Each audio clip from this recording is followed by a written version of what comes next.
What happens when a man throws away a diamond, believing he's upgrading to a newer, shinier stone? Julian Vance thought he had it all: a successful company, a beautiful wife, and a glamorous new model on his arm. He decided he didn't need the wife anymore. He callously discarded her, laughing all the way to his new life. He didn't know one thing. He didn't know his wife, Elara, was the only person his powerful father trusted, and he didn't know that his father was about to make the ultimate move from beyond the grave, turning Julian's new life into a living nightmare. The penthouse on Park Avenue was less a home than a museum of Julian Vance's ego. Every surface was cold, reflective marble or glass, populated by sterile, modern furniture that cost a fortune but offered zero comfort. It was a perfect reflection of the marriage it housed. Elara Vance moved through the rooms with a quiet grace that had, over the years, become invisibility. Julian rarely looked at her anymore, his gaze perpetually fixed on the glowing screen of his phone, a device that held more of his attention and affection than she ever had. This evening was no different. Julian stood by the floor-to-ceiling windows, the lights of Manhattan sparkling below like a carpet of fallen stars. He was a handsome man, sculpted by expensive trainers and tailored Tom Ford suits, but a permanent, petulant scowl had settled on his features. He was texting, a small, satisfied smile playing on his lips. "You'll be late for the charity dinner, Julian," Elara said, her voice soft. She wore a simple, elegant, navy Roland Moreau gown. Her only jewelry, the understated pearl earrings his father, Marcus, had given her. "I'm not going," Julian replied, not looking up. "Something's come up. A sudden meeting with the Singapore investors. You go. Make the donation. Show your face. That's what you're good at." Elara felt the familiar, dull ache of his dismissal. "Julian, your father will be there. He's making an appearance. He specifically asked for you." This made Julian look up, his eyes cold. "My father?" "Of course. Well, my father will have to understand that I am busy running the company he's supposed to let me lead. This Singapore deal is worth 9 figures. His little rubber chicken dinner can wait." He adjusted the cuffs of his Patek Philippe watch, a gift from himself. Elara knew he was lying. There was no Singapore deal. The scent on his suit jacket when he'd come home to change wasn't the sterile air of the Vanguard Holdings boardroom. It was the heavy, sweet smell of Baccarat Rouge 540, a perfume favored by women half her age. It was the perfume of Chloe Sterling, the new face of the disastrous fashion line Julian had insisted the company launch. "As you wish," Elara said, turning away. "I'll make your apologies." "Don't," he snapped. "Just tell him I'm busy. He respects work." Elara didn't respond. She knew Marcus Vance respected work, but not vanity. And Julian's recent work was all vanity. She took the chauffeured Rolls-Royce to the plaza alone. The ballroom was dripping with crystals and old money. She found Marcus Vance, the patriarch, seated at the head table, looking frail. He was confined to a wheelchair now, a gruff, sharp-eyed man whose illness had only sharpened his perception. "He's not coming," Marcus grunted, waving away a waiter. It wasn't a question. "A last-minute crisis with the Singapore investors," Elara said, the lie tasting like ash. Marcus gave a dry, humorless laugh. "Singapore? Is that what she's calling herself? Last week it was the Dubai expansion." He motioned for Elara to sit. "He's a fool, Elara, and he thinks I'm a bigger one." Elara sat, her hands clasped in her lap. "He's just distracted, Marcus. The new fashion line. The Chloe by Vanguard disaster," Marcus scoffed. "It's hemorrhaging money. He's leveraging our commercial real estate to fund handbags. He's a child playing with billion-dollar blocks. And you let him. It's not my place, Marcus. The hell it isn't, he growled, drawing a few looks. You're the only one in that house with a damn brain. You're the one who reads the quarterly reports. You're the one who catches the accounting errors. I know you do, Margaret tells me. Margaret was his executive secretary of 40 years. Elara looked down. I tried to advise him. Stop advising. Start doing. His voice softened. His hand, thin and papery, found hers. You're a good woman, Elara. Too good for him. You remind me of his mother. Loyal, smart, and completely underestimated. Don't let that fool destroy what my father and I built. The rest of the evening was a blur of polite smiles and empty chatter. When Elara returned to the penthouse at midnight, it was empty. Julian wasn't home. He didn't come home at 1 or at 2. He finally walked in at 3:15 a.m., his suit jacket slung over his shoulder, his tie gone. The smell of Baccarat Rouge and champagne clung to him like a second skin. He didn't look guilty. He looked energized. Elara, he said, flicking on the harsh overhead lights of the living room. You're up. Good. We need to talk. Elara, who had been sitting in the dark, felt her stomach clench. This was it. I'm leaving you, he said, as casually as one might announce they were switching dry cleaners. I'm in love with Chloe Sterling. We're going to be together. Elara stared at him. She had expected it, dreaded it, but the casual cruelty of the delivery still stole her breath. Julian, after 12 years... Oh, please don't get sentimental. It's boring, he sneered. Let's be adults. This marriage has been a business arrangement for years. A very, very good one for you. You came from nothing, Elara. I made you a Vance. Now I'm unmaking you. He tossed a thick envelope onto the Biedermeier coffee table. That's a divorce settlement. It's generous. $5 million, tax-free. You get to keep your jewelry, whatever car you're driving. In exchange, you sign the NDA, you don't contest, and you're out of this apartment by the end of the week. $5 million? She whispered, the number feeling like a physical blow. To him, it was pocket change. To him, she was pocket change. Be smart, Elara, he said, loosening his shirt. Take the deal. I am the future of Vanguard Holdings. When my father passes, I will be one of the richest men in New York. I'm offering you $5 million. If you fight me, I'll drag you through the mud, and my lawyers will bury you. You'll walk away with nothing but your good name, and frankly, who cares about that? He looked at her, truly looked at her, for the first time in months. His eyes were filled with nothing but cold, dismissive contempt. Chloe is young, she's exciting, she's seen. You're just, here, your background. I'm tired of the background, Elara. Elara stood up, her body trembling, but her voice was surprisingly steady. When do you want me to leave? Julian blinked, surprised by her lack of hysterics. I'll have my assistant coordinate with you. I'm staying at the Pierre with Chloe until you're gone. He paused at the door. Oh, and my father.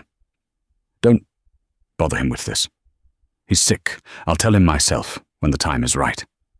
You mean you'll tell him after I'm gone and the papers are signed? She said, her voice flat.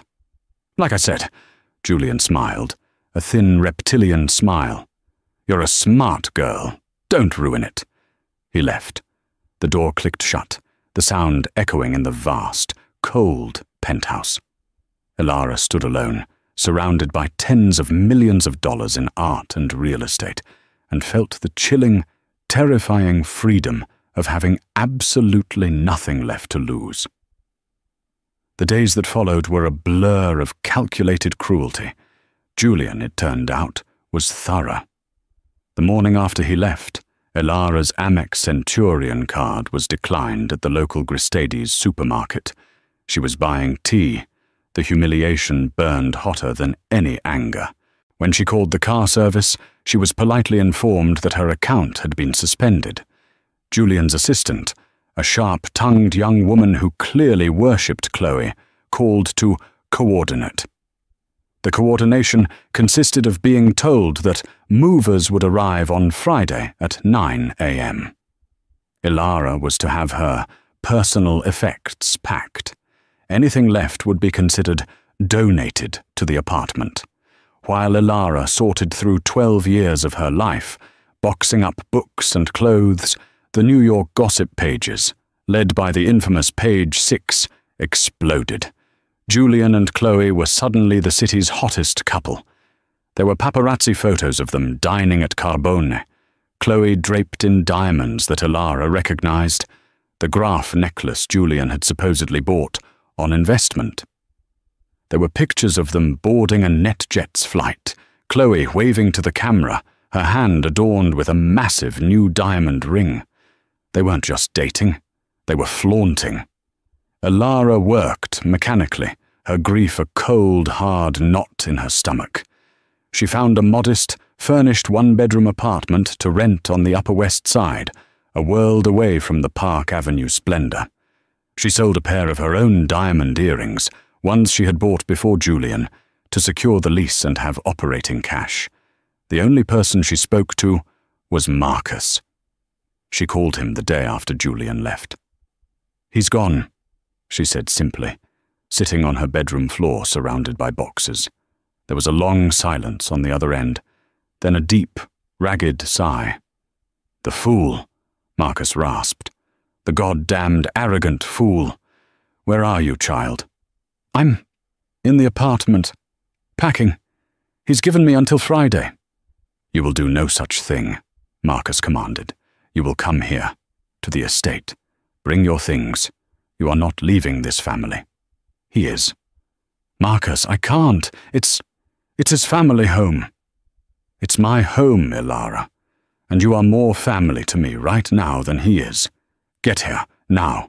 I'll send my car." An hour later, Marcus's own black Bentley, driven by a driver who had been with the family for 30 years, pulled up to the penthouse. Ilara walked out with 2 suitcases. She didn't look back. The Vance estate in Greenwich, Connecticut, was a different world.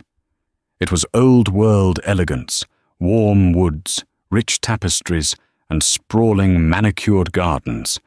It was a home, not a showroom. Marcus had her set up in the guest wing, a beautiful suite of rooms overlooking a rose garden. For the next 2 weeks, a strange, quiet routine formed. Ilara spent her days with Marcus. His health was fading fast, the doctors were blunt, but his mind remained a steel trap. He had Margaret bring him the company financials every single day. "Look at this," he'd mutter, pointing a trembling finger at a line item. "He's funneled another $20 million into marketing for her. It's a vanity project, Ilara, a $300 million vanity project. He's using the pension fund's leverage." "Marcus, you have to stop him," Ilara urged, appalled. "I can't, not directly. He's CEO. The board is full of his yes-men. If I fight him publicly, the stock will collapse. Vanguard will be finished. I'll be the man who destroyed his own legacy out of spite." He coughed, a terrible rattling sound. "But there are other ways. Ways to fix things." He had her read to him. Not fiction, but market reports, SEC filings, and competitor analyses. He would ask her questions, probing her understanding. "What would you do with the commercial Realty portfolio, Ilara?" I'd liquidate the properties in declining markets, consolidate the debt, and I'd stop the fashion line immediately. It's a sunk cost." He would nod, a small, satisfied gleam in his fading eyes. "Good, good." Meanwhile, Julian was on a rampage. When he learned Ilara was staying at the estate, he'd stormed in, pushing past the staff. Ilara had found him shouting at his father, who was propped up in his study. "You're taking her side?" Julian roared, his face puce. "She's nobody. She's the woman I'm divorcing. She's the woman who has shown me more loyalty and respect in 12 years than you have in 40, Marcus thundered back, his voice surprisingly strong. "She's the one who's been by my side while I've been dying, while you've been off jet-setting with that model. I'm building the brand, something you'd know nothing about. You're an old man, stuck in the past. This company is mine. You're just holding on to the chair." "Get out," Marcus whispered, his face pale with fury. "What? Get out of my house, and don't come back until you're ready to beg forgiveness. From me, and from her." Julian had stared, dumbfounded. Then his face twisted into a mask of pure, spoiled rage. "Fine. Stay here and die with her. See what good it does you. I've already filed the papers. She'll get her 5 million and not a penny more. My lawyers will see to it. You can't touch my inheritance, old man. It's all locked up." He had slammed the door so hard, a small painting on the wall rattled. Ilara had rushed to Marcus's side, holding a glass of water to his lips. "He's right, you know," Marcus wheezed, catching his breath. "The way the trusts are structured, he's the sole beneficiary of the voting shares. My hands, they're tied." Ilara felt a cold dread. "So he's won. He'll destroy everything." Marcus looked at her, his eyes unblinking. "He thinks the trusts are ironclad. He thinks my will is just a formality. He's forgotten one thing. The controlling stake, the real power, isn't in the family trust." "What do you mean?" "It's in my personal, private holding company, a little shell I set up 30 years ago. It holds 51% of the voting stock in Vanguard. Julian's trust, it only holds 20%. He thinks his 20% is the controlling share. He's never bothered to read the full corporate charter." Marcus smiled, a grim, skeletal expression. "He's a fool, Ilara. A magnificent, pedigreed, expensive fool." He reached for the phone. "Get me Harrison," he told his nurse. "Tell him to come to the house. Tonight. We have work to do." The last days of Marcus Vance were quiet, dignified, and filled with a surprising amount of work.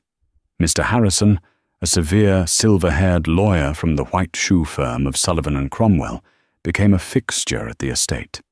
He and Marcus, often with Ilara present as a witness and a note-taker, would spend hours poring over documents.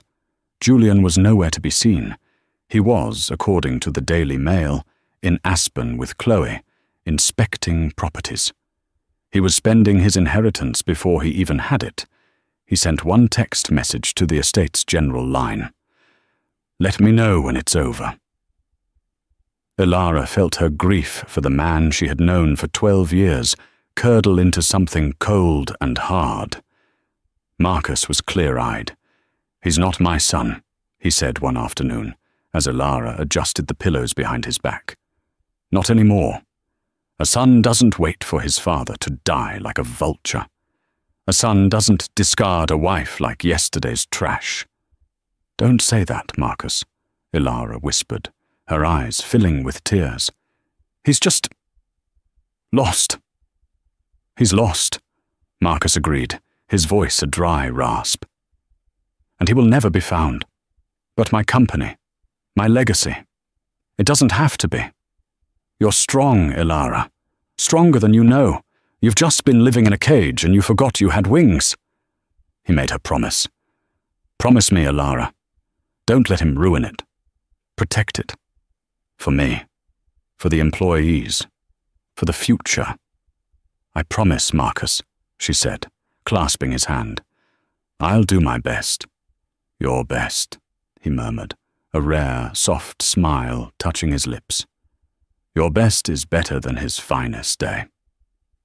The end came on a Tuesday morning, just as the sun was rising, painting the sky in hues of pink and gold. It was peaceful. Marcus had looked out the window, taken a deep, rattling breath, and then he was gone. Ilara was holding his hand. Margaret, his secretary, was standing in the doorway, weeping silently. Ilara made the necessary calls, first to the doctor, then to the funeral home, and finally to Julian. He answered on the third ring, his voice thick with sleep and annoyance. "What?" "Julian, it's Ilara. I'm at the estate.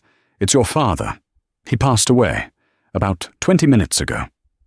There was a long silence.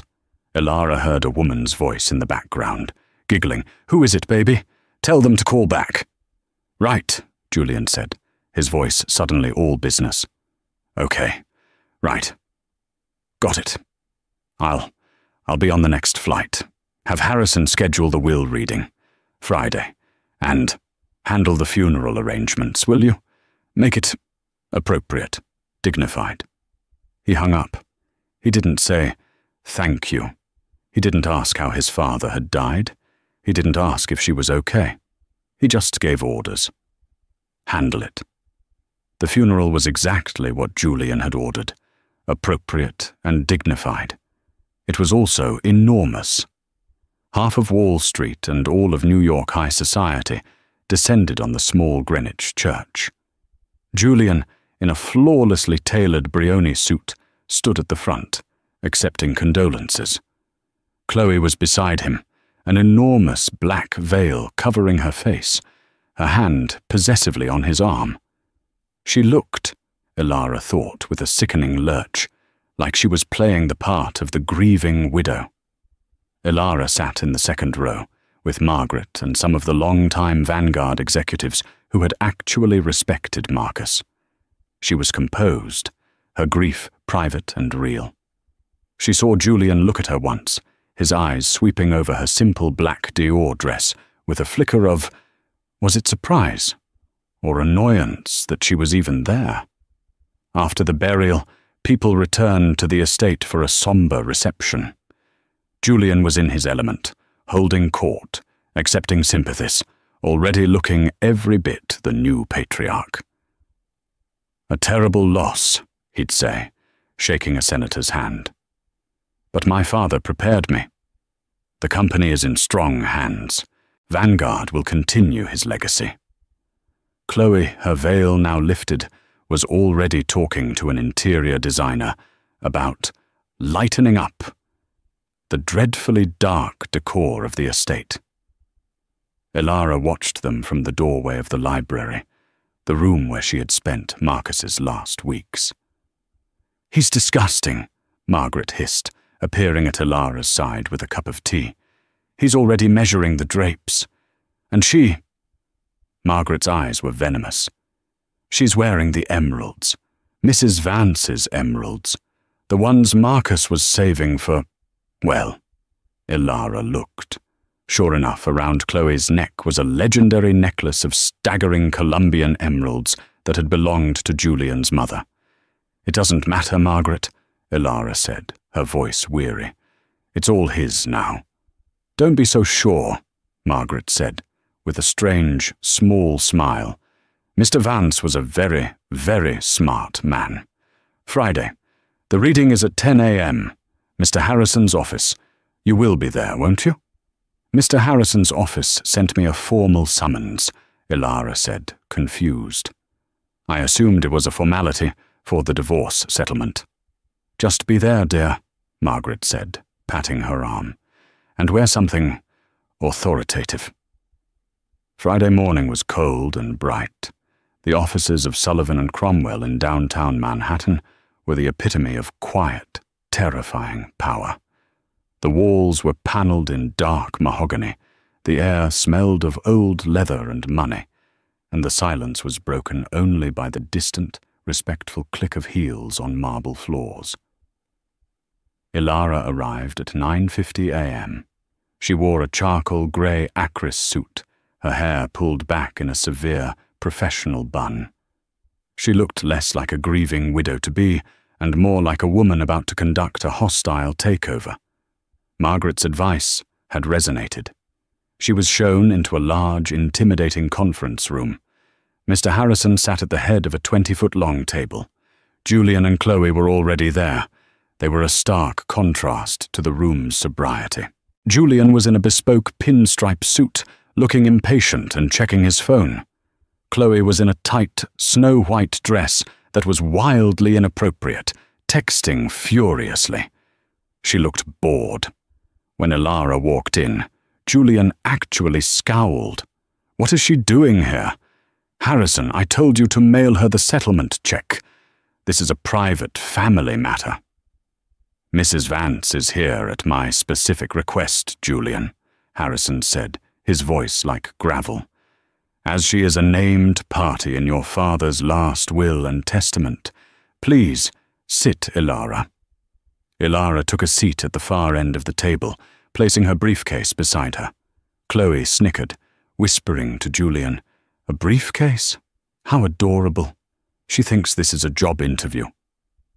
At precisely 10 Mas a.m., Harrison cleared his throat and put on his reading glasses.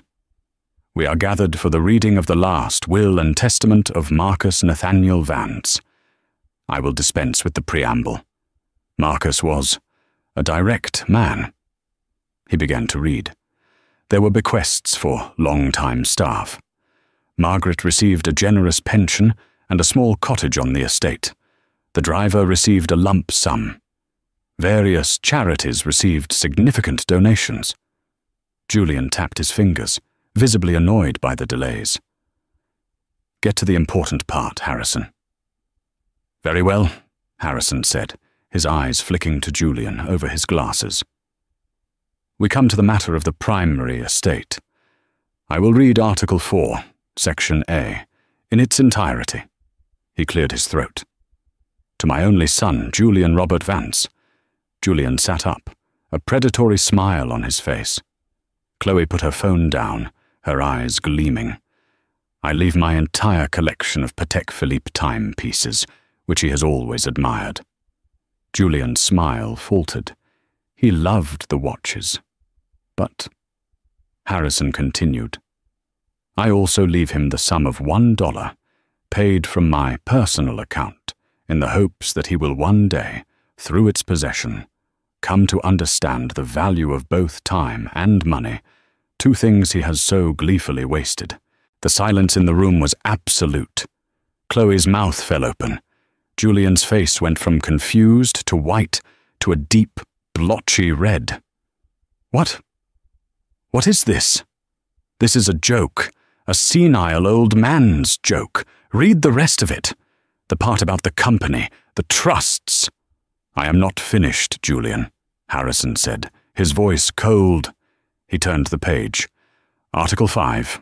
All the rest, residue and remainder of my estate, both real and personal, of whatsoever kind, and wheresoever situated, including, but not limited to, my properties in Manhattan, Aspen, and Greenwich, my personal investment portfolios, my art collection, and most importantly, my 100% controlling interest in the Vance Capital Holdings Shell Corporation, which itself holds 51% of the voting stock of Vanguard Holdings International." Julian was breathing hard, his knuckles white on the table. "Go on," he hissed. Harrison looked up, first at Julian, then at Chloe, and finally, his gaze settled on Ilara at the end of the table. "I leave in its entirety to my beloved and loyal daughter-in-law, Ilara Catherine Vance." If the previous silence was absolute, this was a vacuum. Chloe made a small, strangled sound, like a dying bird. Julian shot out of his chair so violently it crashed backward onto the thick carpet. No, that's impossible. He's senile. She manipulated him. That sick, dying old man. She poisoned him against me." "He was of perfectly sound mind, Julian," Harrison said, placing a small digital recorder on the table. "He affirmed his wishes on video, in the presence of myself, 2 partners, and a psychiatrist just last week. He was lucid, specific, and adamant." "I'll contest this," Julian screamed, his face a mask of primal fury. I'll sue you! I'll sue her! She's a gold-digging whore! I would advise against that, Harrison said smoothly, standing up. Marcus's will includes a no-contest clause. The moment you file a suit, you forfeit the watch collection. And as for your accusations, I would be careful. Elara is now, for all intents and purposes, your boss. And she is also the wealthiest woman in New York. Chloe was staring at Julian, her face a mask of pure, unadulterated horror. The man she had attached herself to, the man who was her ticket to billions, was nothing. He had a watch collection and $1. "Julian," she whispered, her voice trembling. "Julian, fix this." Julian pointed a shaking finger at Elara, who hadn't moved. She just sat there, watching him, her expression unreadable. "You," he spat. "You did this." Elara finally spoke, her voice clear and strong, cutting through his rage. "No, Julian," she said, standing up and gathering her things. "You did. You, and your lies, and your ego. Marcus just saw it. He saw you." She turned to Harrison. "Mr. Harrison, please schedule an emergency board meeting for Monday morning, 9 a.m. As the new majority shareholder, I will be presiding. And please have security escort Mr. Vance from my father-in-law's properties. He is no longer welcome." She nodded at Chloe. "And her." Elara walked out of the conference room, her heels clicking decisively on the marble floor, leaving behind the smoking ruins of Julian's life. The Wall Street Journal headline on Monday morning was brutal. "Vance shake-up. Jilted wife inherits billion-dollar Vanguard empire. Son left with watches." The stock dipped 15% on the opening bell. The vultures were circling. Elara, however, was not the quiet mouse the press, or Julian, had painted her to be. She'd spent the entire weekend locked in the Greenwich Library with Margaret, 3 forensic accountants, and a pot of black coffee. What she found was far worse than she'd imagined. Julian wasn't just incompetent, he was reckless to the point of criminality. Chloe by Vanguard wasn't just a $300 million loss, it was a black hole of shell companies, payments to non-existent consultants, Chloe's friends, and leveraged assets. Vanguard Aviation was 2 private Gulfstream G6 leased under the company's name, used almost exclusively for Julian and Chloe's personal travel. The company wasn't just bleeding, it was on life support. Marcus had known it was bad, but Julian had hidden the true extent of the debt from everyone. Vanguard Holdings was 3 weeks from defaulting on a $500 million loan, at which point the banks would seize the company's core assets, and it would be all over. At 9 a.m., Elara walked into the 50th floor boardroom. The atmosphere was frigid. The 12 board members, all men Julian had appointed, or who had been his father's old skeptical contemporaries, stared at her as if she were a ghost. "Good morning, gentlemen," Elara said, taking the seat at the head of the table. "Marcus's seat. I am Elara Vance, and as of Friday, I am the majority shareholder and new chairwoman of Vanguard Holdings." A portly man named Henderson, the COO and Julian's main crony, cleared his throat. "Mrs. Vantor, with all due respect, this is a complex, global corporation, not a garden party. The market is in freefall. The investors are panicked. We need a leader, not a placeholder." Elara looked at him, her gaze flat. "You're right, Mr. Henderson. We do need a leader. Which is why, as my first act, I am accepting your resignation, effective immediately." Henderson sputtered. "You can't do that." "I can," Elara said, sliding a folder across the table. "That is a full audit of the Vanguard Aviation project, which you personally signed off on. It details $28 million in unapproved expenditures, including the purchase of 18 solid gold sinks for the jet Chloe was designing. Security will escort you out." The other men stared, stunned into silence. "Now," Ilara said, turning to the rest of the board, "let's talk about the $500 million loan default we're facing, the one Mr. Henderson and Mr. Vance forgot to include in the quarterly projections." For the next 3 hours, Ilara didn't raise her voice. She didn't posture. She eviscerated them with data. She quoted SEC filings, debt-to-equity ratios, and burn rates from memory. She had, in 2 days, absorbed more about the company's true state than the board had in 2 years. "We are liquidating Chloe by Vanguard and Vanguard Aviation by end of day," she announced. "We are selling the Aspen property and the Manhattan penthouse. We are grounding the jets. We are firing the entire marketing team Julian hired. We are going back to basics, commercial real estate and sustainable investments, the 2 areas your former CEO fatally ignored." By the time she was done, the room was silent. She had their terrified, grudging respect. Meanwhile, Julian's world was imploding. He had been locked out of the penthouse. His company credit cards were cancelled.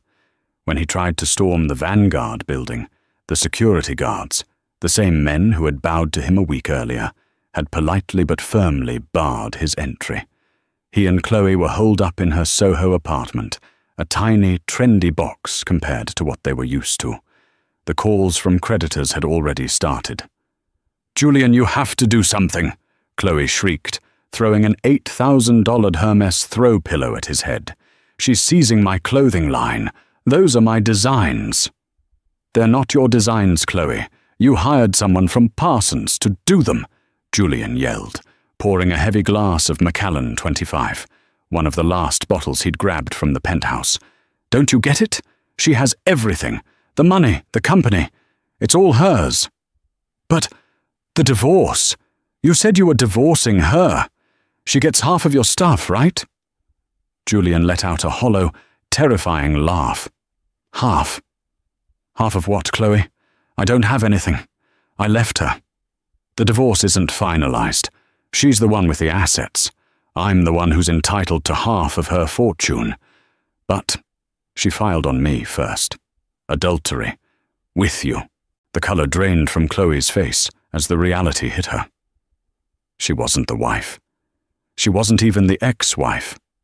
She was the mistress, the one who gets nothing. "So I get nothing?" she whispered. "All this for nothing?" "We get nothing," Julian roared. That mouse, she took it all." Chloe looked at him, really looked at him. He wasn't the powerful, handsome tycoon she'd seduced. He was a red-faced, desperate, broke man.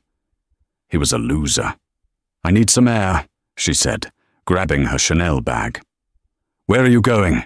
Julian demanded, a new panic in his voice. "Out." She walked out of the apartment, past the concierge, and into a waiting Uber. She didn't look back. An hour later, she was on the phone with a TMZ reporter, negotiating the price for her exclusive tell-all, "He was a fool. How I was duped by the disinherited Vance." The next 6 months were a brutal, relentless climb. Ilara Vance worked 18-hour days, fueled by black coffee and a cold, burning determination to honor her promise to Marcus. She lived out of the Greenwich estate, sleeping in the guest room, her war room, a small study filled with whiteboards and financial printouts. She was ruthless. She slashed the company's bloated executive payroll. She sold off the vanity assets, the jets, the art Julian had bought, the fleet of Maybachs, at fire sale prices. It was just enough to stop the bleeding. But it wasn't enough to save the company. The $500 million loan was still due. The bankers at JP Morgan, who had personally been courted and then ignored by Julian, were sensing blood in the water. They wanted to be paid in full, or they would initiate foreclosure. Elara called a meeting. Not in her boardroom, but in theirs. She walked into the J.P. Morgan headquarters alone, carrying her briefcase. She was shown into a room with 4 managing directors, all of whom looked at her with polite, predatory smiles. Mrs. Vance, the lead banker, a man named Henderson, no relation to the fired COO, but just as smug, began. "We're glad you've come to discuss the terms of your default." "I'm not here to discuss a default, Mr. Henderson," Elara said, opening her briefcase and handing out a slim binder to each of them. "I'm here to offer you a new deal." Henderson chuckled, opening the binder. "A new deal? With what collateral? Your ex-husband leveraged everything." "Not everything," Elara said. "He only focused on the glamorous assets. He ignored the industrial real estate portfolio my father-in-law acquired in the 90s. Warehouses in what are now prime logistics hubs, data center sites. He thought they were boring." Henderson's smile faded as he turned the page. The valuations were new, and they were staggering. The boring portfolio was worth 3 times what it was on the books. "This is impressive, but it's illiquid. It doesn't solve your immediate cash flow problem." "Turn to page 5, Elara said. "That's my restructuring plan. I'm not asking you to forgive the loan. I'm asking for a 6-month extension and another $200 million in operating capital." Henderson choked. You're asking us for more money?" "Yes. Because, as you can see on page 6, you are already exposed on this loan for $500 million. If Vanguard goes into Chapter 11, which I will file this afternoon if you refuse, your committee of creditors will get 10 cents on the dollar. You will be responsible for one of the biggest losses in your bank's history. Or you can give me the $200 million, which I will use to develop 2 of these data center sites, and which I have already pre-leased to Amazon and Google. My projections, which are conservative, show you will be paid in full, with interest, within 9 months. The men stared at her. This was not the quiet, dismissed wife. This was Marcus Vance, reborn in a tailored suit. "You're offering us a choice," Henderson said slowly, "between a guaranteed, catastrophic loss and a high-risk gamble." "It's not a gamble," Elara said, standing up. "It's a certainty. Julian was a gambler. I am an investor. You have 1 hour to decide." She got the loan. While Elara was saving the empire, Julian was hitting rock bottom. Chloe's tell-all interview had been devastating, painting him as an incompetent, arrogant fool who was terrible in bed. He was a social pariah. He'd lost the legal challenge to the will. The video testimony was undeniable. He'd been forced to sell his watch collection, one by one, to pay his legal fees. He was living in a small rented condo in Fort Lee, New Jersey, a place he used to mock. He was broke. He had tried to get a job, but his name was toxic. No one on Wall Street would touch him. He was Julian Vance, the man who'd lost it all. His rage had simmered into a pathetic, desperate self-pity. He spent his days drinking cheap vodka and watching CNBC, where he would occasionally see Elara's face. She was the Iron Widow, the Vance matriarch. She was saving the company. His company. The hatred he felt for her was the only thing keeping him alive. He'd lost the model. He'd lost the money. He'd lost the status. It was all her fault. 1 year later, the cover of Forbes magazine was not a tech billionaire or a hedge fund king. It was Elara Vance. She stood in the new lobby of the renovated Vanguard Tower, a sleek, modern, LEED-certified building. The headline was simple: "The New Vanguard, How Elara Vance Saved a $1 billion Legacy by Destroying It First." The article detailed her story, the ruthless cuts, the brilliant pivot to data centers and sustainable tech, the full repayment of the J.P. Morgan loan 4 months early. Vanguard's stock wasn't just stable, it was at an all-time high. She had not only saved Marcus's legacy, she had surpassed it. Ilara was a different woman. She was still quiet, still elegant, but she moved with an aura of absolute, unshakable authority. She was CEO and chairwoman, respected and by many feared. She was fair, she was brilliant, and she was utterly uncompromising. The divorce from Julian had been finalized months ago. His adultery claim had held. He had received nothing. The $5 million offer he'd once slid across the table was a distant, bitter joke. One evening, Ilara was leaving the Vanguard Tower, later than usual. She was discussing a new acquisition in Berlin with her CFO. As she walked through the revolving doors to her waiting car, a figure stepped out of the shadows. He was thin, haggard, and his Xenia suit, one of the last good ones he owned, was rumpled and stained. His face was blotchy, his eyes bloodshot. "Ilara," he said, his voice a hoarse croak. Ilara stopped. Her security detail, 2 new men she'd hired, moved to intercept him, but she held up a hand. "Julian," she said, her voice even, betraying no emotion. "Ilara, I'm sorry," he stammered. He looked pathetic, a ghost of the arrogant man who had dismissed her in their penthouse. "I was a fool. I was blind. That woman, Chloe, she twisted me. My father, his sickness. I wasn't thinking straight." Ilara just looked at him. She said nothing. "Please, Ilara," he begged, taking a step closer. Her security guard put a hand on his chest, stopping him.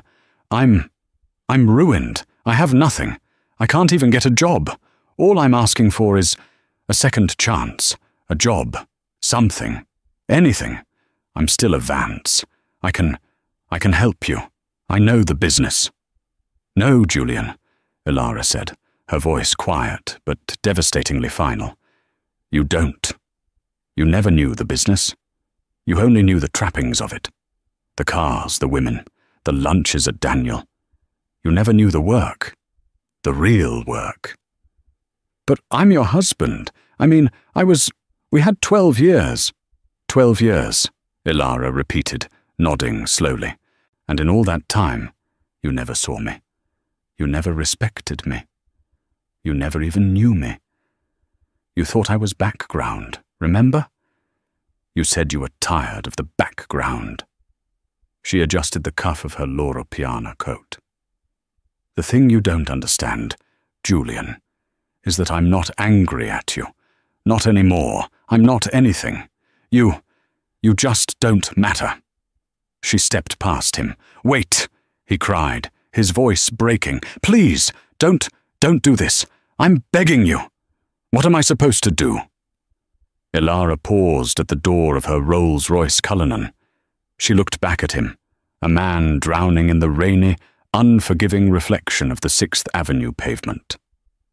"I don't know, Julian," she said, "but you'll figure it out. After all, you still have your watch collection." She got in the car. The door shut with a solid, expensive thud. As the car pulled away, Julian Vance was left alone on the sidewalk, screaming her name in the rain, a man who had everything and was left with exactly what he deserved. Nothing. 6 months passed. The brutal New York winter had thawed into a bright, hopeful spring. The city, like Vanguard Holdings, was in a period of renewal. Ilara Vance had not just stabilized the company, she had made it a titan of innovation. The stock was a darling of the S&P 500, and her pivot to sustainable technology and data infrastructure was being taught as a case study at Harvard Business School. She was no longer the Iron Widow. She was simply EV. Today, however, was not about profit margins or quarterly earnings. Ilara stood on the polished concrete floor of a vast, light-filled atrium in the Bronx. This was the Marcus Vance Innovation Center, a state-of-the-art campus she had personally funded, designed to provide high-level tech and business education to students from low-income communities. This was her answer to Julian's vanity projects. Where he had built monuments to himself, she was building a foundation for others, using Marcus's name not as a brand, but as a promise. Margaret, now retired from Vanguard and serving as the full-time director of the Vance Foundation, walked over with a tablet. "Alara, the press is set up by the main stage. The mayor is in the green room, and the first cohort of students is arriving. We're ready when you are." Alara smiled, a genuine, warm expression that her board of directors rarely saw. "Thank you, Margaret. How are the students? Are they excited?" "They're terrified and thrilled," Margaret said, her eyes twinkling. "That young woman, Maria Sanchez, the one who wants to code for orbital mechanics? She's already cornered the head of our engineering division. I think she might have a job before the end of the ceremony." "Good," Alara said. "That's why we're here." She looked up at the wall, where a simple, elegant inscription was carved into the white marble. "The true value of a legacy is not in what you keep, but in what you build for others. Marcus Vance." She felt a sense of peace. The grief for Marcus had finally softened from a sharp pain to a dull, warm ache. She had honored her promise. She had protected his legacy, and now she was making it grow. She was about to walk toward the stage when a commotion near the entrance caught her eye. It was not the loud, angry sound of a protest, but a low, desperate pleading. She saw two of her new security guards, a polite but firm barrier, trying to move a man back toward the street. I just need to speak with her," a voice rasped. She'll see me. I'm Julian." Alara's blood ran cold. She motioned to her personal security head, Mr. Stevens. "It's all right. Let him through." Margaret gasped. "Alara, no, you shouldn't." "It's fine, Margaret. Let him come. I want this to be finished." The guard stepped aside, and the man stumbled into the bright, clean atrium. Alara almost didn't recognize him. This wasn't the haggard man from the rainy street 6 months ago, still wearing the last vestiges of his former life. This man was gone. He was skeletal. His skin had the grayish, papery quality of long-term malnutrition and cheap alcohol. He wore filthy jeans and a stained New York Jet sweatshirt, his feet in broken-down sneakers. His hair was long, matted and streaked with grey. But the most terrifying change was in his eyes. The arrogant, cold fire she had known for 12 years was gone. In its place was a hollow, desperate, and slightly unhinged vacancy. He was a ghost, haunting a building he didn't know. He shuffled toward her, blinking in the bright light, his gaze fixed on her. "Alara," he whispered. He smelled of unwashed clothes and vodka. You look good." "Julian," she said. Her voice was not cold, not angry. It was flat, the voice one uses for a stranger. "You shouldn't be here." I saw it, on the news. In a shop window," he stammered, gesturing vaguely at the magnificent building. This is my father's. His name. You can't just..." "I can't what, Julian? Honor him? Do something good with the money you tried to set on fire?" "It's my money," he hissed, a spark of the old, petulant Julian flashing in his dead eyes. "It's my name. You're spending my inheritance." "You have no inheritance, Julian," Alara said patiently, as if explaining a simple concept to a child. "You gave it up. You threw it away. The same way you threw me away." "No!" he cried, and his voice cracked, drawing the attention of the arriving guests, who began to whisper. I made a mistake. A terrible mistake. I was sick. Chloe, she manipulated me. But I'm better now. I can help." He lurched forward, grabbing her arm. "Elara, please, I'm begging you. I have nothing. I sleep in a shelter. I eat at the Bowery mission. My name is worthless. No one will hire me. I'm Robert. Just Robert, a day laborer. Please, I'll do anything. I'll be your assistant. I'll sweep the floors. Just don't let me die in the street. Please." He was crying now, his body shaking with sobs and withdrawals. He was a pathetic, broken creature, kneeling on the polished floor of the legacy he'd abandoned. The press, sensing blood, began to move closer, cameras discreetly filming. Elara looked at the man at her feet, the man she had once loved, the man who had callously told her she was background. She felt nothing. No anger, no hate, not even satisfaction, just a vast, empty pity. He wasn't a monster. He was just empty, a hollow shell. She gently removed his hand from her arm. "Mr. Stevens," she said, her voice clear and carrying in the now silent atrium. Her head of security was at her side instantly. "Ma'am." "Mr. Vance is clearly unwell," Elara said, her gaze steady, projecting calm and control. "Please take him to the catering tent and see that he gets a hot meal and some coffee. Then give this to a driver." She scribbled on a small card from her pocket. It was the address of a high-end, long-term private care facility upstate. "Have the driver take him there. Tell the intake director to bill my foundation. He's to be admitted for exhaustion." Julian looked up, his face a mask of confusion.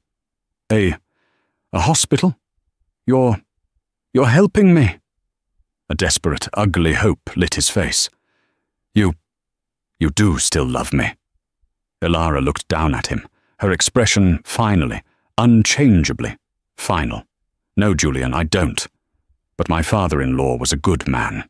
He wouldn't have let a dog starve, and I won't either. You are a loose end. And I am, if nothing else, thorough." She turned to Stevens. "And Mr. Stevens, he is not to leave the facility. He is not to have access to a phone or the press. He is a private charity case. Understand?" "Perfectly, Mrs. Vance," Stevens said. He and another guard gently, but with undeniable strength, lifted Julian to his feet. "But, Elara, wait, we can fix this," Julian babbled as they led him away, his feet dragging. I'm sorry." His voice faded as they moved him through a side door. The guests and the press were silent, stunned. Elara stood for a moment, the picture of composure. She smoothed the sleeve of her Armani jacket. She turned to the crowd, her voice ringing with clear, calm authority. "My apologies for that interruption. My former husband is a very sick man, and we are seeing that he gets the care he needs. But he is a relic of the past. Today is about the future." She turned and walked to the podium, her back straight. She looked out at the faces of the students, the press, the city officials. She took a deep breath, and as the applause started, hesitant at first, then thundering, she smiled. She was free. What an incredible story of betrayal, justice, and the quiet, stunning power of being underestimated. Julian Vance made the mistake of his life. He thought the woman standing beside him was an accessory, when in fact, she was the entire foundation. He traded loyalty for glamour, substance for flash, and paid the ultimate price. Elara didn't just inherit a fortune, she earned it by proving she was the only one worthy of Marcus's legacy. What did you think of Julian's downfall? Was it complete and total justice, or was Elara's final dismissal too cold? Let us know your thoughts in the comments below. We read every single one. Thank you so much for spending your time with our story today. If you enjoyed this journey of drama and revenge, please show your support by hitting that like button. It truly helps our channel grow. And if you haven't already, please subscribe and turn on the notification bell so you never miss another story. Share this video with a friend who loves a good tale of justice. We'll see you in the next one. The invitation was heavier than a tombstone embossed with the gold logo she had designed. The St. Regis Ballroom would be glittering a monument to the empire her ex-husband Richard Sterling had built, or rather, the empire he had stolen. He was bringing her the new wife, the woman who had replaced Hannah in her home, her life, and her company. Hannah Juliet was supposed to be a ghost, a forgotten footnote. But when Richard raised his glass to toast his new life, he made one fatal miscalculation. He invited the woman who knew exactly where all the bodies were buried. The cardstock was so thick it felt more like a decree than an invitation. Sterling Innovations, a decade of vision. Hannah Juliet ran her thumb over the embossed logo, a stylized S intertwining with an I that formed the shape of a microchip. It was clever. It was sleek. She knew because she had sketched it on a cocktail napkin 10 years and a lifetime ago, back when Sterling Innovations was just 2 laptops, a rented garage, and a shared dream. Now it was Richard's dream. Only Richard's. The invitation was for a 10th anniversary gala and, insultingly, a Humanitarian of the Year award ceremony. Richard Sterling Humanitarian. Hannah let out a short, bitter laugh that died in the quiet of her minimalist condo. The condo was her prize from the divorce. While Richard kept the sprawling glass and steel mansion they had built together, the courts had awarded Hannah this sterile high-rise apartment with a lovely view of the city, a city he now essentially owned. She was about to toss the invitation into the shredder alongside the junk mail and catalogs when her phone buzzed. It was Sophia Valenti, her best friend and the bulldog lawyer who had dragged her through the divorce. "You got it, didn't you?" Sophia's voice was sharp, all business. "The golden ticket to my personal hell," Hannah murmured, sinking onto a plush gray sofa. "He wants to gloat, Soph. He wants to parade his 24-year-old wife in front of the entire industry." "Amber Price," Sophia said, the name dripping with disdain. "The executive assistant he was mentoring." "Right." There was a pause, the clicking of a keyboard.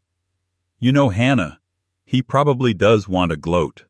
Men like Richard are black holes of narcissism. But he also probably doesn't expect you to show up." "And I won't. Why would I?"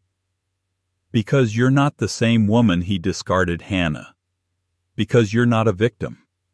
And," Sophia's voice lowered, "because you are technically still a 12% shareholder." Hannah winced. The 12% was the one thing Sophia had managed to claw back for her. Richard had tried to argue that her initial $200,000 investment, her entire inheritance, was a spousal gift. But the paperwork was ironclad.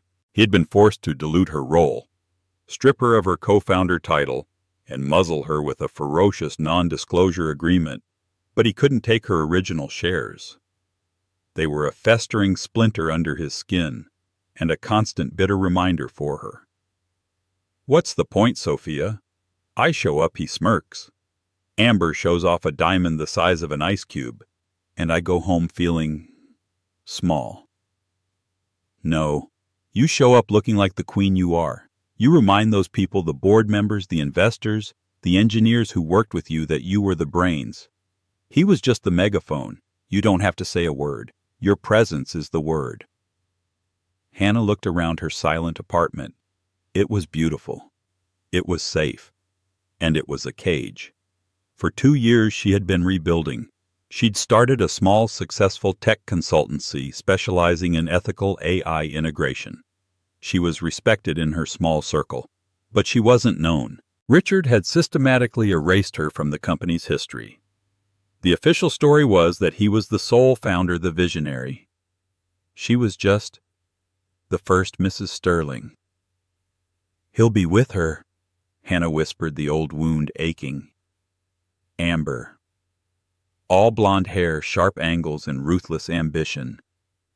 The last time Hannah had seen her in person, was at the deposition where Amber had coolly lied under oath about the timeline of their affair. "Yes, he will," Sophia said, her voice softening for a moment. "And it will hurt. But Hannah, you know what hurts more. Letting him win. Letting him believe he broke you.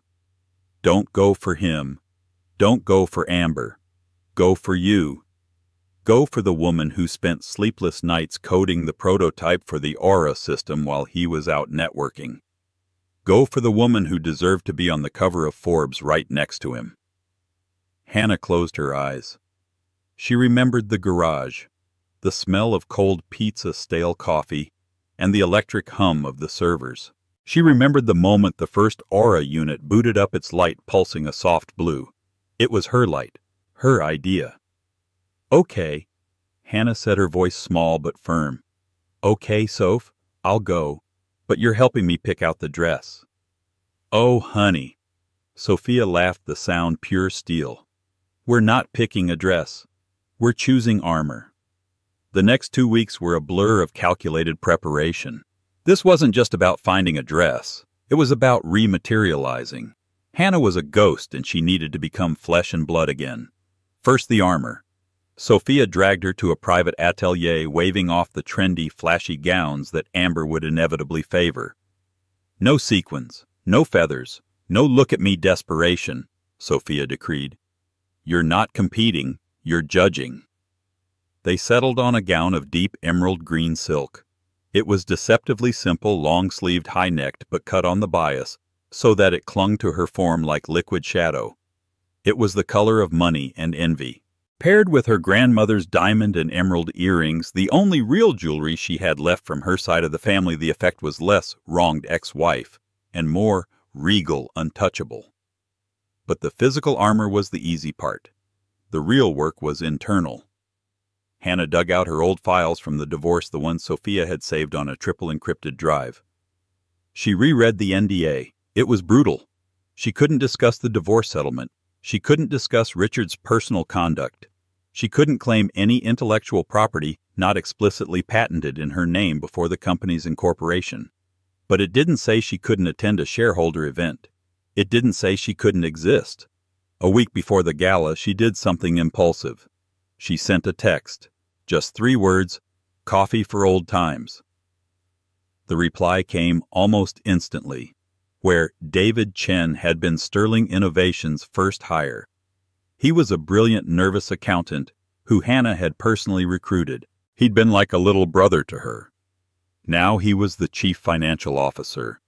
He had testified for Richard during the divorce, a betrayal that had stung more than the affair. They met at a sterile coffee shop in the financial district, far from both their territories. David looked older, his hair was thinner, and he wore the haunted expression of a man who makes a lot of money doing things he doesn't love. "Hannah," he said, fumbling with his cup. He couldn't meet her eyes. "David." She kept her voice even warm. No accusations. "You look well. CFO. That's incredible." "It's a title," he muttered, stirring his black coffee. "Look, Hannah, about everything. You have to understand. He had me. My student loans, my mother's medical bills. He paid them off. He called it a loyalty bonus. It was a leash." "I know," Hannah said softly, and the honesty of it surprised him. He finally looked up. Her eyes weren't filled with hate. They were just clear. "Why did you want to meet?" he asked, suspicious. "I'm coming to the gala," she said simply. David choked on his coffee, a rattling cough that turned heads. Why, Hannah, don't. It's not the same place. It's not our company anymore." "I know. It's his." "No, not even." David leaned in, his voice dropping to a frantic whisper. "It's hers. Amber's. She's not just a trophy. She's on the board. She pushes everything. This new Aura 2.0 rollout, it's all her. She wants a faster, flashier product. Richard is obsessed with impressing her. He's He's not listening to the engineers." "What do you mean?" Hannah asked, her professional curiosity piqued. The Aura system was her baby. It was a predictive smart home AI designed to be secure, intuitive, and above all, stable. "The engineers, the old team, Bill, Sarah, the ones you hired, they're terrified," David whispered, twisting a napkin. "The new 2.0 software is unstable. It's built on a new cheap framework to cut costs. They told Richard the security protocols are a joke, that the whole system could be, well, compromised. Easily. And Richard, he's pushing it to market anyway. The gala is the launch. He's announcing a partnership with Marcus Thorne." Hannah felt a cold knot form in her stomach. Marcus Thorne, the billionaire. Not just an investor, a kingmaker. If Thorne invested, Sterling Innovations would go global overnight. And he's selling him a faulty product. "He's selling him a lie," David hissed. "And that's not all. The financials. Hannah, he's leveraged everything to fund this launch. He's moving money around, from R&D, from the employee pension fund, into boutique projects." "Amber's," Hannah guessed. David nodded, his face pale. "Amber's Boutique Ventures, a lifestyle brand. He's gutting the company to pay for her vanity projects, all while preparing to sell a ticking time bomb to Marcus Thorne. He's going to cash out Hannah. He's going to sell your legacy, take the money, and leave everyone else, the employees, the shareholders, the customers, to deal with the fallout." Hannah sat back, the coffee forgotten. This was no longer about a broken heart. This wasn't about a smug ex-husband and his new wife. This was about her company, her work. He was going to destroy it. "David," she said, her voice dropping to ice. "He muzzled me with an NDA. But he didn't muzzle you. As CFO, you have a fiduciary duty." "He'll destroy me," David whispered, his eyes wide with panic. "I'll be disbarred. I'll go to prison. He'll say I was in on it." "And what if he's exposed before the sale? What if someone stopped him?" David looked at her, really looked at her for the first time. The quiet, bookish Hannah was gone. In her place was a woman made of steel. "I can't," he stammered. "I can't be the one." "I'm not asking you to be," Hannah said, standing up. "I'm a 12% shareholder. I have a right to be at that gala, and I have a right to protect my investment." "He won't let you in." "He invited me." "He'll have security throw you out the second you open your mouth." "Then I'll just have to be very, very careful about when I open it." She placed a $50 bill on the table. "It was good to see you, David. I'm glad to know that you're still the good man I hired." David watched her walk away, her back straight, her steps unfaltering. He was terrified, but as he looked down at the napkin he had shredded, a tiny forgotten spark of loyalty stirred within him. He pulled out his phone and sent a text to a different number. "Bill, it's time. Get the R&D report ready." The one he buried. The St. Regis Hotel was draped in sterling blue. The light from the colossal crystal chandeliers reflected off a massive ice sculpture of the S and I logo. The air hummed with the sound of a string quartet, and the murmur of hundreds of voices, all discussing money power and, of course, Richard Sterling. Hannah stepped out of the cab, handing the driver a crisp bill. She had come alone. Sophia had offered, but Hannah had been firm. "This is something I have to do myself." She walked up the marble steps, the emerald silk of her gown whispering around her ankles. She bypassed the red carpet where camera flashes were exploding. She was on the guest list, but she wasn't part of the spectacle. Not yet. A woman with a clipboard and a headset gave her a plastic smile. "Name, Hannah Juliet." The woman's smile froze. Her eyes flicked up, scanning Hannah from head to toe. The name was on the list, but it was highlighted in red with a note, "Alert RS upon arrival." The woman subtly touched her earpiece. "Welcome, Ms. Juliet.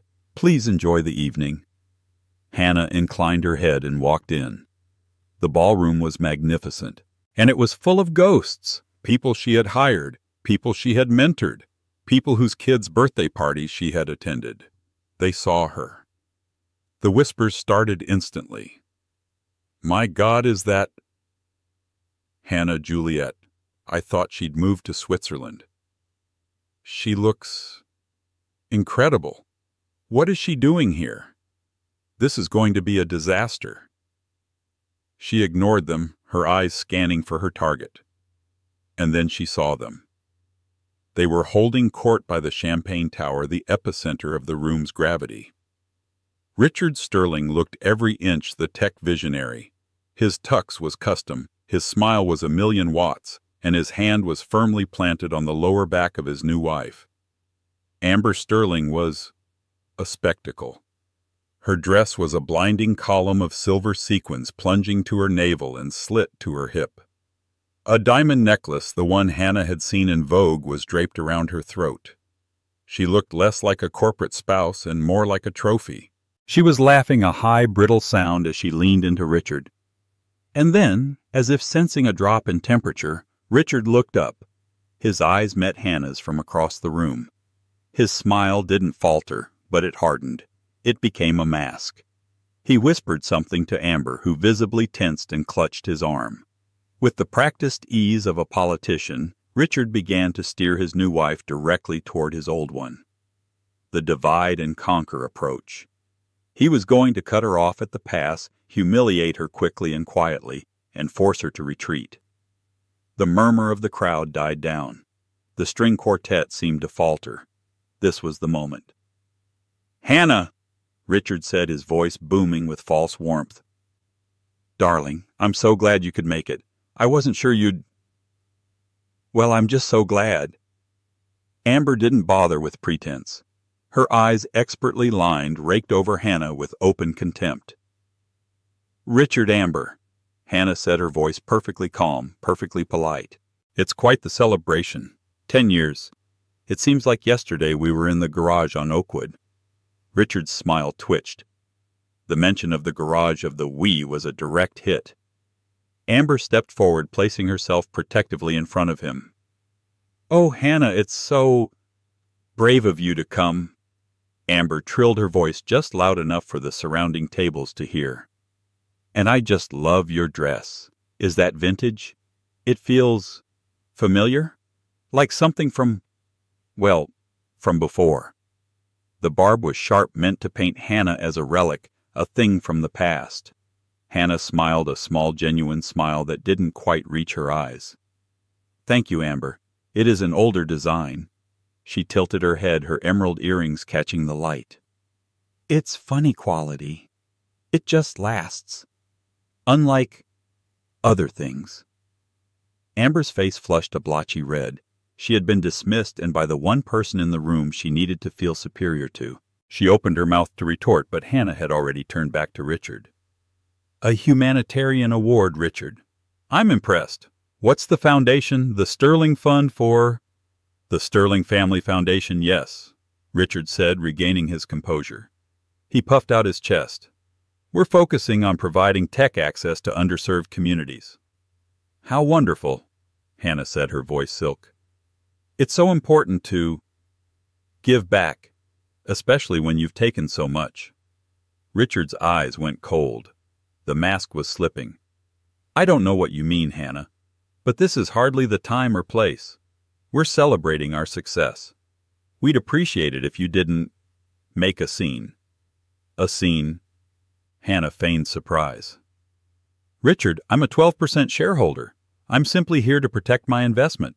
After all, you're announcing the Aura 2.0 partnership tonight, aren't you? With Marcus Thorne." This he wasn't expecting. His jaw tightened. "That is confidential company business." "Not to me," Hannah said brightly. "I'm just thrilled to see the next generation of my product. I'm sure you've maintained the security standards I established. You always were so thorough." Before Richard could respond, a new voice cut in. "Richard, there you are."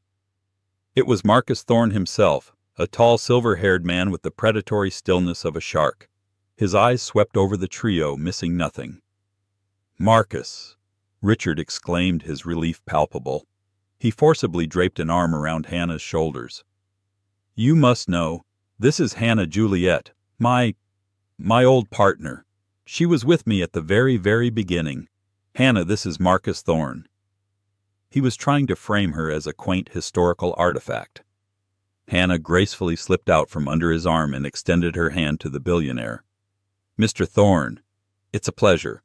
I'm Hannah Juliet. I wrote the original source code for the Aura system." Thorne's eyebrows shot up. He hadn't been expecting this. He took her hand, his grip firm. "Ms. Juliet, your name isn't on any of the Founder's documentation I've seen." "No, it isn't," Hannah said, holding his gaze. "We had a creative parting of ways. But I'm sure Richard has told you all about my work on the original kernel, the Juliet Protocol, the triple-layer encryption that made it the most secure system on the market for 5 years running." Richard was pale. "Hannah, darling, you're boring Mr. Thorne with technical details." "On the contrary," Thorne said, his eyes fixed on Hannah, "I'm never bored by the details that make me money, or save me from losing it. Juliet Protocol. You say interesting. The 2.0 specs I saw mentioned a new streamlined Sterling Price security layer." "Ah, yes," Amber chimed in, seeing her name as an opening. "Sterling Price. I helped Richard conceptualize it. It's all about speed and user accessibility." "Accessibility," Thorne repeated, his expression unreadable. "Indeed. If you'll excuse me," Hannah said, giving Thorne a small nod. "I see an old colleague, Richard Amber. Congratulations on all of this." She turned and walked away, leaving a stunned silence in her wake. Richard was scrambling, trying to laugh off her comments, but Marcus Thorne wasn't laughing. He was watching Hannah's emerald green back as she disappeared into the crowd. Hannah had just fired the first shot, and she hadn't even raised her voice. Hannah moved through the ballroom like a surgeon. Her brief public encounter with the Sterlings had shifted the room's energy. She was no longer just a ghost. She was a presence. She was no longer a victim. She was a variable. She found him by the R&D displays. Bill Peterson. He was one of her first hires, a lead engineer with a brilliant, unkempt mind and a fierce loyalty to the work. He was staring at a sleek holographic display showcasing the Aura 2.0, looking less like a proud father and more like a pallbearer. "It's very shiny, Bill," Hannah said quietly, standing beside him. He jumped, spilling a little of his club soda. "Hannah, my God, I didn't think you'd actually—" "You don't look happy, Bill. This is your launch." "This isn't a launch," Bill muttered, pulling her aside away from the display. "It's a betrayal. We told him. We all told him. The Sterling Price Protocol Amber is so proud of, it's a joke. It's a backdoor with a welcome mat. We ran simulations. A moderately skilled hacker could take over a whole network in under an hour. Control the locks, the cameras, the power, everything." "And you told Richard this?" Hannah asked, her blood running cold. This was worse than she thought. "He told me I was losing my nerve, that I was stuck in the past, that Ms. Price," he said the name like it was spoiled milk, "had assured him her data focus groups prioritized speed over invisible security. So he buried our R&D risk assessment, buried it deep. He's selling Thorne a product that could, no exaggeration, lead to the biggest class action lawsuit in tech history. He's not just selling a product, Bill. He's selling the company." Bill's face went white. "What, no? He said this partnership was about expansion. He's cashing out. He's using this gala to inflate the stock, get Thorne's signature, and disappear. Probably to an island with no extradition. That son of a—" Bill was shaking with rage. "All our work, everything you built, he's burning it. He's burning it all down for a quick payday." "Where is David Chen?" Hannah asked, her voice low and urgent. I don't know. He's been a ghost all night. He's in the Founder's Circle seating near the stage. He looks like he's going to be sick." "Good." Hannah squeezed Bill's arm. "Stay near your team, Bill, all the old guard, the ones who remember the garage. Just be ready." "Ready for what?" "For the truth." She left him and made her way toward the heavily guarded Founder's Circle. A velvet rope separated the elite from the merely wealthy. A security guard stepped in her path. "Ma'am, this area is reserved." "I'm Hannah Juliet," she said, not stopping. "My 12% stake pays for this velvet rope. Move." The guard, stunned by her authority, instinctively stepped aside. David was at a table with a few venture capitalists, his face a mask of clammy sweat. Hannah slid into the empty chair beside him. "Enjoying the party, David?" He flinched violently. "Hannah, you can't be here. He'll see us." "Let him see us. Did you bring it?" "Bring what?" "I don't know what you're talking about." His eyes darted nervously toward the stage where Richard and Amber were now sitting holding hands. "David." Hannah's voice was sharp as sting. "You called me. You told me about the financials. You told me he was gutting the pension fund. You told me about Amber's boutique ventures. You said he was going to burn it all down. Now did you bring it?" David's hand trembled as it slipped into his jacket pocket. He slid a small silver USB drive across the white tablecloth, concealing it with his napkin. "It's all there," he whispered, his voice cracking. "The real ledgers, not the fantasy ones we're showing Thorne, the shell corporations, the transfers to Amber's business, the internal memo from Bill's team about the Aura 2.0's critical vulnerability, and the signed order from Richard to proceed with launch and contain report. And something else." "What?" "The patent, the Sterling Price Protocol. It's not just bad. I think it's stolen." "Stolen from who?" "I don't know. The source code. It doesn't look like anything Richard's team has ever produced. It looks older, more academic. I don't know, Hannah. But it's the linchpin. He's selling the company based on that fraudulent patent." Hannah palmed the drive. "You did the right thing, David." "I've just signed my death warrant," he breathed, wiping his face. "You've just saved your soul," she countered. "Now I need a laptop, a quiet place, and 10 minutes. The north alcove, behind the stage. It's a small AV control room. It should be empty. The AV guys are all out front for the main presentation." "Thank you, David." "Hannah." He grabbed her wrist, his grip surprisingly strong. "What are you going to do?" "I'm going to read my company's annual report," she said, pulling her arm free. She slipped away from the table. As she walked toward the stage, she passed Richard and Amber. Amber shot her a look of pure venom, a silent, "Why are you still here?" Hannah simply smiled a polite, vacant smile and continued past them, disappearing behind the heavy velvet curtain that led backstage. Richard watched her go, a flicker of genuine panic in his eyes. He leaned over to his head of security. "Find out where she went, and do not let her near the stage, or a microphone. Do you understand?" The man nodded and slipped away, but he was too late. Hannah was already inside the AV room. The AV room was small, dark, and blessedly quiet. The only light came from a bank of monitors showing different angles of the ballroom. On the main screen, a promotional video had begun a glossy, airbrushed history of Sterling innovations. Hannah could hear the muffled, triumphant music through the door. She sat at the console, her heart hammering against her ribs. The emerald dress felt suddenly too tight. She slid the silver USB drive into the port. A folder popped up. "Confidential. Eyes only. DC." She clicked it. It was a labyrinth of deceit. David hadn't exaggerated. Hannah, who had once balanced the company's books on her home computer, now navigated the spreadsheet jungle of a corporate sociopath. File after file showed the systematic draining of the company. Funds allocated for research and development were rerouted to a shell company called Price Sterling Holdings. From there, millions were transferred to Amber's Boutique Ventures, which, according to the attached invoices, had spent $800,000 on brand consultation and $1.2 million on product sourcing, which Hannah recognized as a lavish trip to Paris and Milan. He was funding her shopping sprees with his employees' pension funds.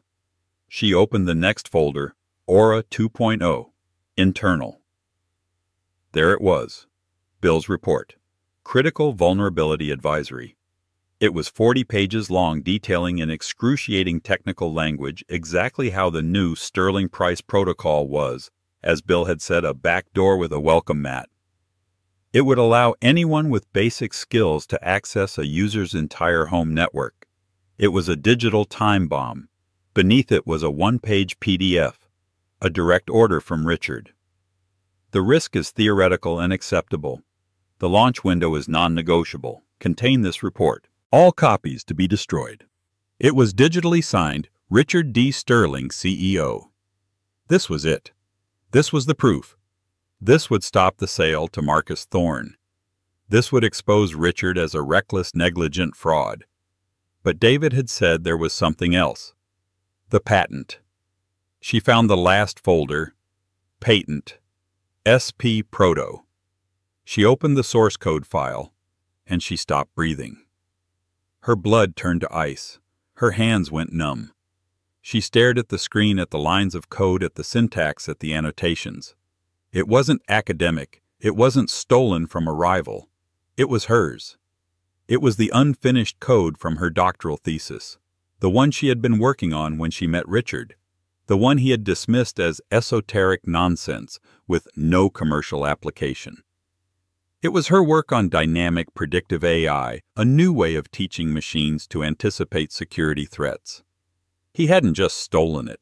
He had taken her raw, brilliant, unfinished work, slapped a new name on it, and passed it off as his own. Amber's name. Sterling Price. The man hadn't just cheated on her. He hadn't just pushed her out of her own company. He had hollowed her out, taken her very identity as an innovator, and was now selling it to the highest bidder. The vulnerability Bill had found wasn't a flaw in her original code. It was a flaw in the cheap, rushed way Richard's team had tried to implement it. She heard the muffled applause from the ballroom. On the monitor, she saw Richard and Amber walking toward the stage. The award ceremony was beginning. A cold, clarifying rage settled over Hannah. This was no longer about a failed marriage. It was no longer about money. It was about a fundamental theft of her mind. She copied the entire contents of the USB drive. She opened the AV console's main operating system. She saw the presentation file queued up, Gala Speech Final v3.mp4. With a steady hand, she dragged Bill's 40-page critical vulnerability report, the PDF of Richard's contain order, and the side-by-side comparison of her thesis code and the Sterling Price patent. And she embedded them into the presentation's timeline.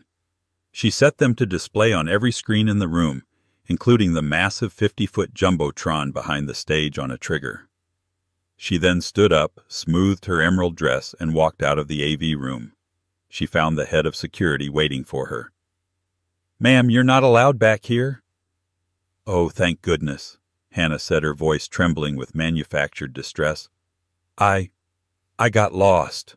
I was looking for the ladies' room. I'm so embarrassed. Can you show me back to my seat?" The guard, seeing not a threat but a flustered woman, softened. Yeah, this way, ma'am."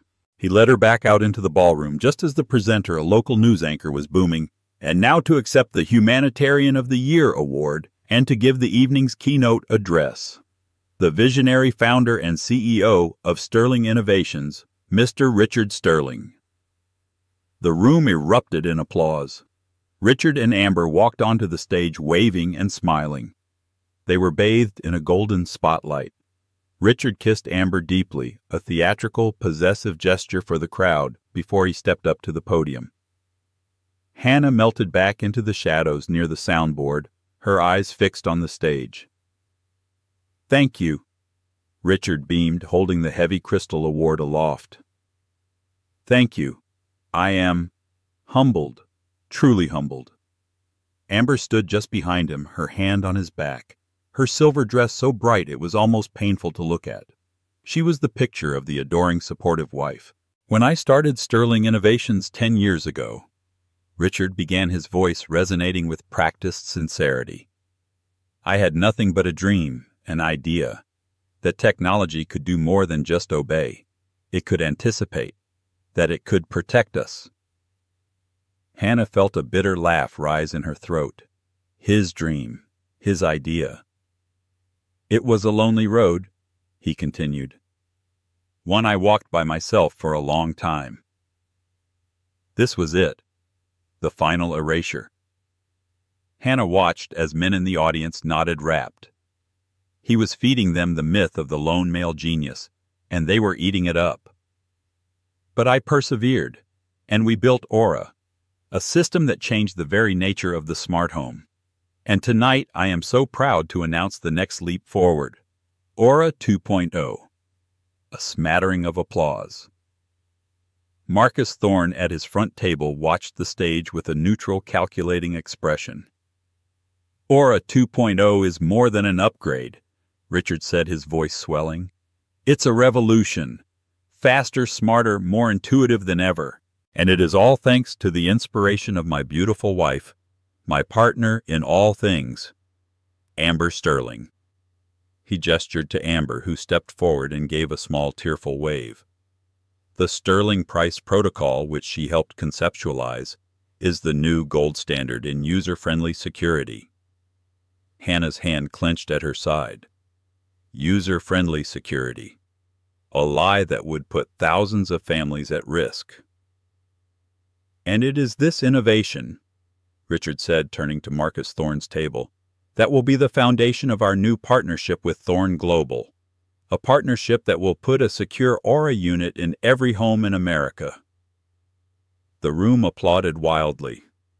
Richard raised his hand, basking in it. This was his triumph. He had won.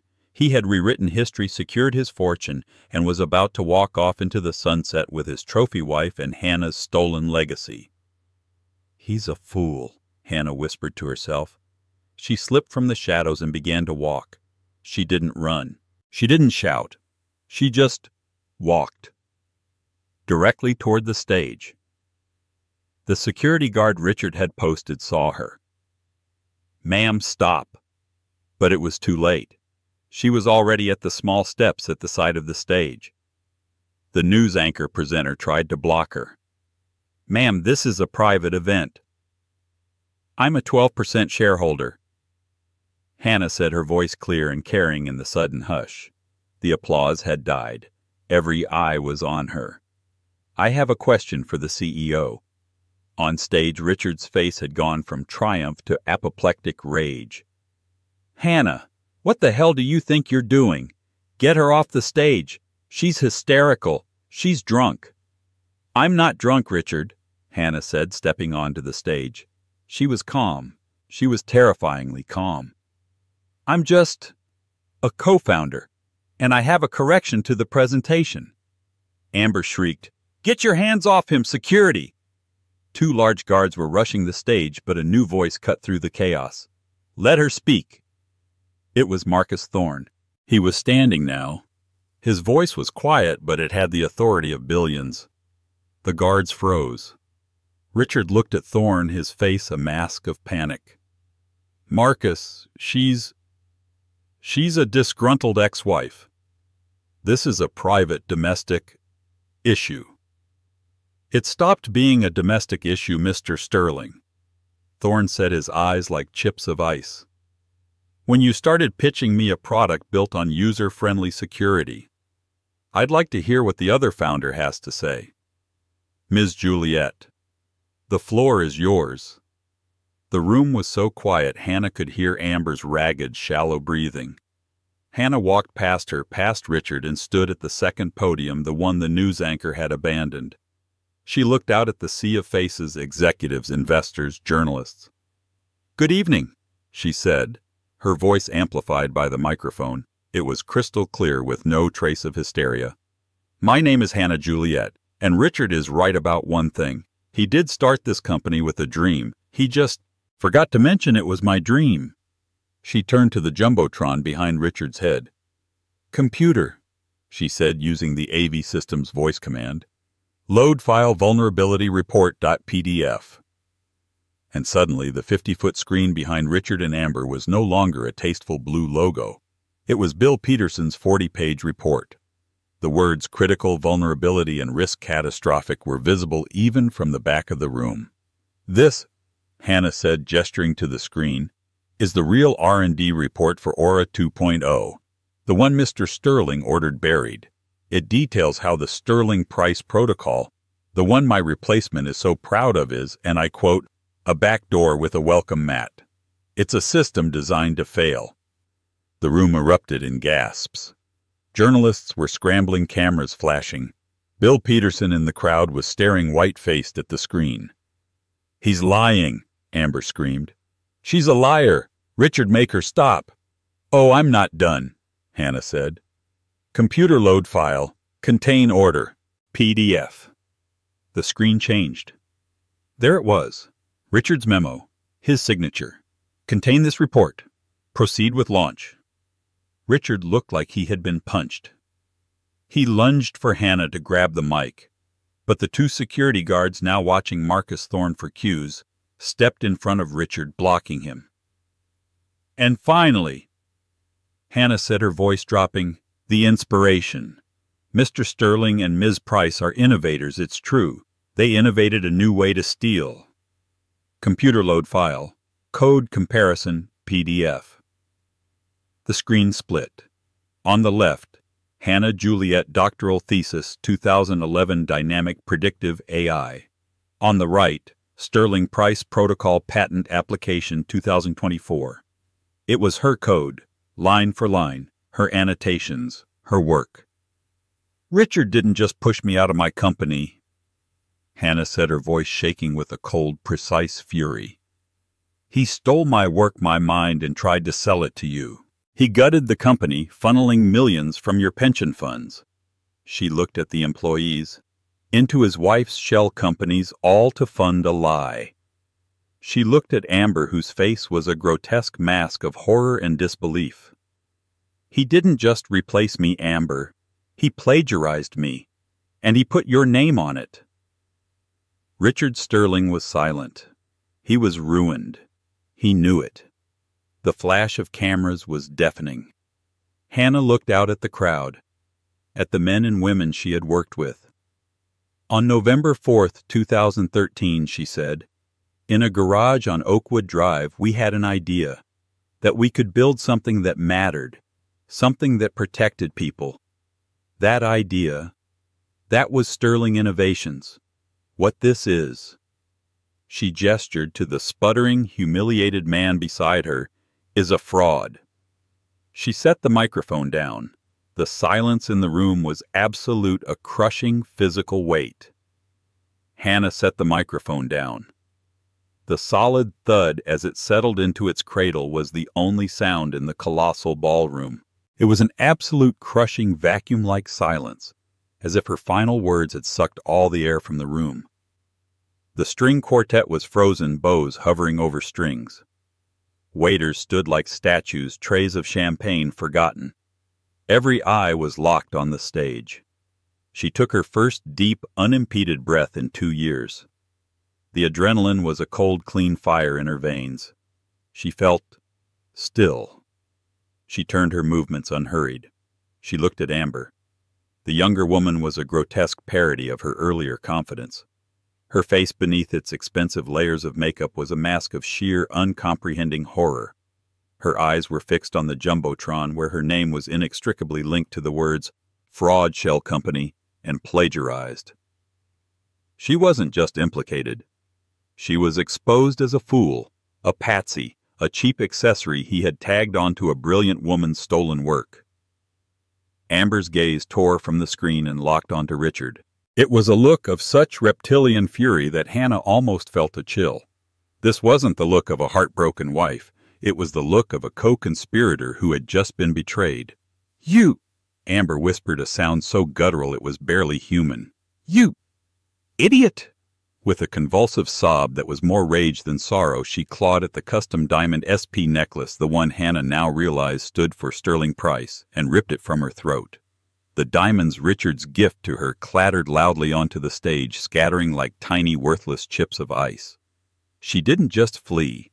She stumbled, her silver stilettos catching on a monitor cable, and she scrambled off the side of the stage, a desperate, pathetic mess of silver sequins and streaming mascara, her sobs echoing back into the silent room. Then Hannah turned to Richard. He was still standing behind the podium, a marble statue of a man. His skin was the color of old parchment. His eyes were wide, fixed on the screen displaying his own signature on the contain order. He looked small. The custom-tailored tuxedo, which had seemed so imposing moments before, now hung on him a size too large. The heavy crystal Humanitarian of the Year award beside him looked like a prop from a tragedy. He opened his mouth.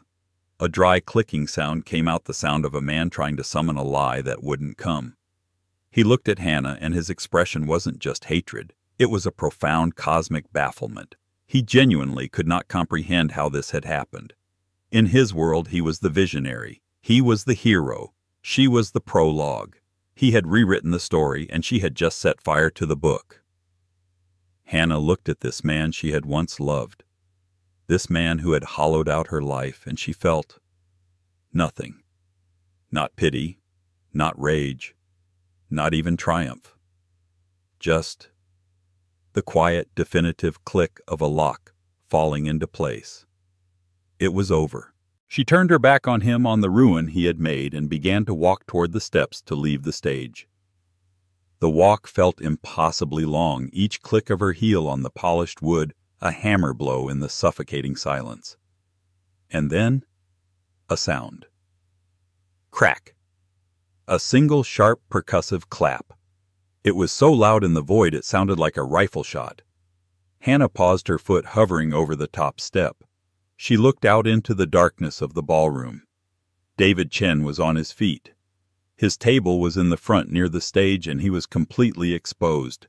His face was a wreck, his glasses askew, his cheeks streaked with tears of terror and relief. But he was standing, and he was clapping. His hands hit each other with a slow, deliberate, painful force. He wasn't just applauding her. He was applauding his own liberation, breaking the chains of fear and complicity with every impact. He met her eyes, and in them she saw a decade of shame washed away. He was atoning. That single act of courage broke the spell. Another figure stood, Bill Peterson. His face was pale, his rumpled suit a stark contrast to the tuxedos around him. But his eyes were burning with a professional vindication that was almost holy. He didn't clap. He just stood, a silent salute from one engineer to another. Then, as if pulled by a string, his entire R&D team, Sarah, Mike, the ones who had signed the buried report, rose as one. They were standing with Bill. This wasn't applause. It was a mutiny. Then a ripple. From a table in the back, Jennifer, the head of marketing Hannah had hired right out of college, stood up. Then the finance team, the ones who had been forced to cook the books for David, stood. The applause started to swell, not as a roar, but as a growing, rumbling wave. It was the sound of the old guard. The people who remembered the garage, the ones who remembered her vision. The journalists smelling the biggest corporate scandal of the decade were next. They shot to their feet, their applause frantic secondary to the blinding blitzkrieg of camera flashes. It was a wall of magnesium pops, a strobe light assault capturing the fall of an empire and the coronation of its exiled queen. The investors stood last. They were pragmatists. They saw the R&D team, the undeniable proof of fraud on the Jumbotron, and the one person in the room who held the original uncorrupted key to the entire technology. They stood, their applause crisp, respectful, and calculating. They weren't clapping for justice. They were clapping for their new and only viable asset. The applause was thunderous now. The entire ballroom was on its feet, except for one man, Marcus Thorne. He had remained seated, his expression unreadable, watching the entire execution. The applause, as if sensing a final judgment was yet to be rendered, slowly died down. All eyes turned to the billionaire. His silence was more absolute than the one that had come before. Slowly, deliberately, Marcus Thorne folded his linen napkin and placed it on the table. He rose to his full imposing height. He did not look at Hannah. He looked directly at Richard, who was still paralyzed by the podium. "Mr. Sterling." Thorne's voice was quiet without amplification, yet it sliced through the vast room with the chilling precision of a scalpel. "You and I will not be doing business." He let the words hang in the air, a death sentence. "In fact," Thorne continued, "you should consider this conversation our only one. My legal team, who are far less pleasant than I am, will be in touch regarding your spectacular fraudulent misrepresentation. I suspect," he added, tilting his head slightly, "the Securities and Exchange Commission will be in touch shortly after." A low, animalistic moan tore itself from Richard's throat. He finally completely collapsed. He didn't just sit. He crumpled, folding in on himself, his head falling into his hands on the podium. His body was racked with the dry, silent sobs of a man who had just lost everything. Then Marcus Thorne turned his gaze to Hannah. She was still poised on the step, a figure of emerald green stillness. "Ms. Juliet," he said, and his voice was entirely different. It was sharp, appreciative, all business. "A remarkable presentation. You own 12% of this compromised entity. As of this moment, Mr. Sterling's stock is worthless and his position as CEO is void. I'd say your 12% just became the controlling interest in a company I am now very interested in saving. A company I am interested in rebuilding around its original architect." He gave her a sharp, appraising nod. "My team will be calling your team in the morning. We will be discussing a new valuation and a new CEO." For a second, the room was silent, and then it exploded. It wasn't just applause. It was a roar. It was cheers. It was the cathartic, deafening sound of a verdict delivered and justice unequivocally served. The entire room, hundreds of the city's most powerful people, was standing. They were not standing for Richard. They were not standing for Amber. They were standing for Hannah. She looked out at them.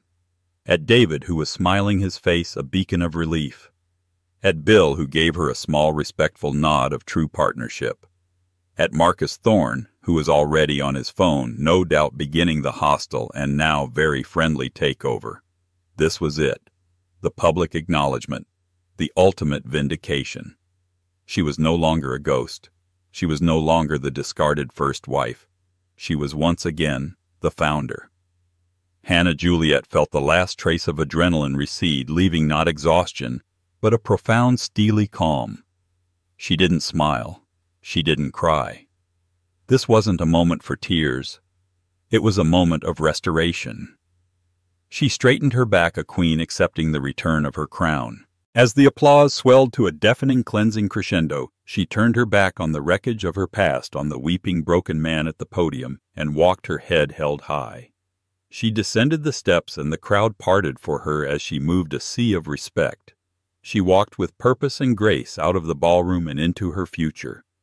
The truth, like that emerald green dress, is a powerful thing. It doesn't fade, and it always, always comes back in style. Hannah Juliet walked into that party as a ghost, but she walked out as a legend. She didn't go for revenge. She went for justice. She reminded everyone that you can't erase a person's contribution, you can't steal their legacy, and you cannot silence a woman who has finally found her voice. The standing ovation wasn't just for her, it was for every person who has ever been overlooked, underestimated, or had their work stolen. What did you think of Hannah's story? Have you ever seen someone get their power back in such a spectacular way?